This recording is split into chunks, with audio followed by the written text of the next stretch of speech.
আসসালামু আলাইকুম। আমি সাতক্ষীরার থেকে বলছি। আমার প্রচণ্ড গ্যাসের সমস্যা ছিল।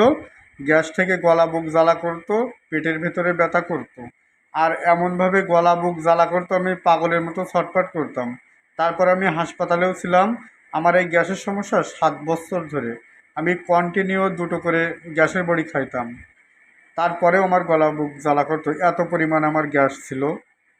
তারপরে আমি অনেক জায়গা থেকে অর্ডার করছি, তবে আমি কোনো কাজ পাই নাই। আমি তারপরে আমার গ্যাসের বাড়ি খাওয়া লাগতো। তারপরে আমি এই টক্সিন রিমুভটা খেয়ে এই টক্সিন রিমুভটা খেয়ে আল্লাহর রহমতে আমি অনেক সুস্থ আছি, অনেক ভালো আছি আলহামদুলিল্লাহ। আমি ধন্যবাদ জানাই এই টক্সিন রিমুভটা। আপনাদের ঔষধ যে এত ভালো ভাই, তা আমি বলে বোঝাতে পারবো না। এটা খেয়ে আমি এখন অনেক আরামে আছি আলহামদুলিল্লাহ, আলহামদুলিল্লাহ ভাই।